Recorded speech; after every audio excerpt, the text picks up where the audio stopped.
Hello guys, welcome back to my channel. দেখো, আমি এখন ক্লাস 11-এ পড়ছি। তো আমাকে জিওগ্রাফি প্র্যাকটিক্যালে কোন কি কি করতে হয়, দেখো এখানে আমি অনেকগুলা করেছি ম্যাথ, প্র্যাকটিক্যাল ম্যাথ। তো এখানে আমাদের রৈখিক স্কেল অর্থাৎ লাইনের স্কেল রয়েছে। তারপর রয়েছে এই যে সহজ সাংখ্য বিশিষ্ট অনেক কিছু, এটা জ্যামিতিক পদ্ধতি। তারপর পোলার জেনিথাল স্টিরিওগ্রাফিক।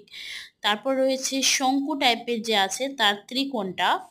তারপর আমাদের এখানে এই ত্রিকোণ আছে সহজ সাংখ্য বিশিষ্ট নির্দিষ্ট অক্ষরেখা। তারপর রয়েছে এই যে এটা অর্ধে অর্ধবৃত্ত করতে হবে। তারপর আমাদের রয়েছে মার্কেটের প্রজেকশন, এটা অনেক ইম্পর্টেন্ট। তারপর এখানে মার্কেটের প্রজেকশন অনেকভাবে করা যায়, তো আমি দুই রকম ভাবে করেছি। তো আমার এখানে দেখানো হয়ে গেল। এখন আমি প্র্যাকটিক্যাল বক্সের মধ্যে কিছু কিছু ইনস্ট্রুমেন্ট থাকে, কিন্তু আমাকে এখানে অনেক কিছু প্রয়োজন লেগেছে, তাই আমি সব তো আজকের মতো ভিডিও, টাটা।